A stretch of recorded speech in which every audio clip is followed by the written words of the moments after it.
Shalom, Miss Mikhail. Good morning.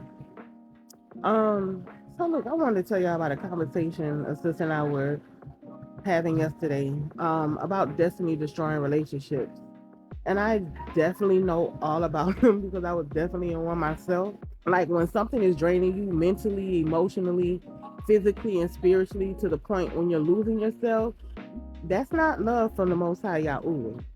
Some people are addicted to us because of trauma, attachments, manipulation, or the things we've been through, even history, but that does not mean they are assigned to us. And if somebody won't go away, then your boundaries really have to become stronger. Like we have to stop leaving doors cracked open emotionally. Like you can care about someone and still know they are not good for your life. Like you lose too much of yourself when you try to hold on to something that Yahuwah is trying to remove. And anybody that is not of the Most High is detrimental to us.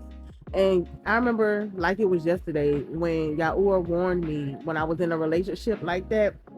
Even after we broke up, I was still entertaining it. You know what I'm saying? Trying to keep it cordial, I guess, or keep that connection. And one night, Yahuwah woke me up out of my sleep, and I heard loud and clear, "Leave him alone before he hurts you." Now, I don't know if that warning was literal or spiritual, but I didn't hesitate because warning comes before destruction. And baby, you ain't got to do nothing but tell me once. You heard me? But yeah, that was somebody I dealt with, and we knew each other for years, and that was one of the hardest soul ties and connections for me to break because history makes you feel attached to a person. And then the time that you put in with that person, you feel obligated.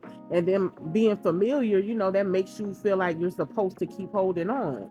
However, when you truly start following the Most High, you have to understand that the kingdom of darkness knows the damage that you can do once you fully walk in your purpose, right? So he wants to stop that.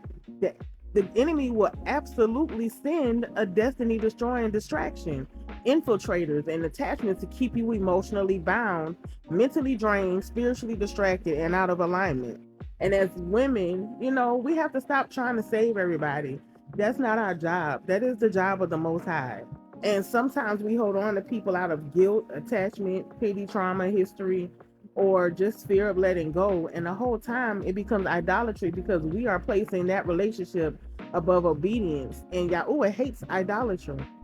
So people just need to understand the severity of this because I honestly do not play about wrong connections, whether it's a friend, family member, relationship, especially when I keep seeing so many people losing their lives because of the wrong connections. Like if you keep telling somebody you don't want to deal with them, but you're still answering calls, you're still texting them back, still entertaining conversations, still emotionally available, you are leaving the door open. And not just a physical door, a spiritual door. And if the door stays cracked, they're going to keep walking back through it because your actions are contradicting your words. You literally have to close the door completely, no matter how painful it may feel in that moment. That's what I had to do.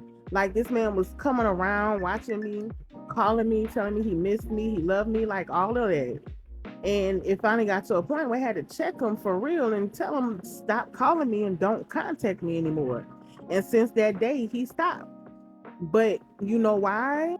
Why he felt that he could do that is because for years I kept leaving access open. We'd separate, reconnect. And that became a cycle because I allowed it.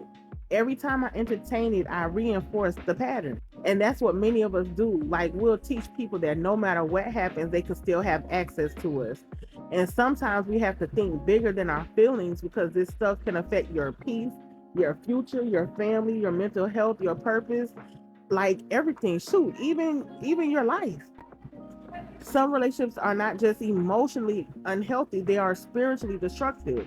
And I'm going to say something harsh but real. Too many people are walking around with open spiritual doors and calling it love. It's not love when it's destroying you, and it's definitely not love when it's chaos, dysfunction, confusion, manipulation, lust, trauma, and toxicity, which are constantly attached to it.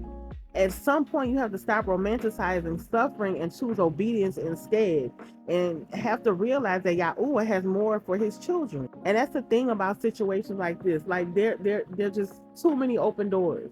And I'm being real, like for real on the spiritual level. Y'all got to hear me with your spiritual ears, all right? When people keep living outside of Yahuwah's order, outside of his righteousness, outside of obedience, those open doors become entry points for destruction, confusion, chaos, and demonic activity. Many spirits become intertwined in these situations: pride, lust, dysfunction, trauma, toxicity, rebellion, all of it. And when people continuously ignore conviction and keep entertaining darkness, eventually the consequences become heavier and heavier. And people think this stuff is a game, and it's not. The enemy comes to kill, steal, and destroy. So open doors are very serious. And sometimes the very thing people normalize are the same things slowly destroying them spiritually, mentally, emotionally, and eventually physically. And that may sound harsh, and I'm sorry, not sorry, but it's real.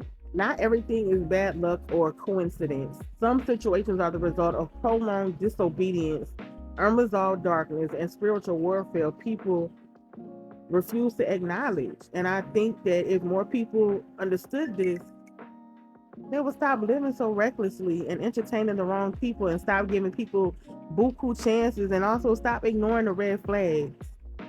Because Yahuwah would definitely warn his babies.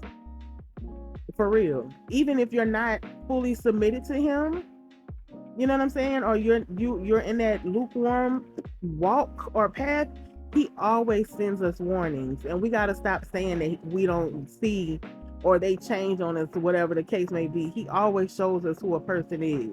We just gotta pay attention and trust him and believe it when we see it.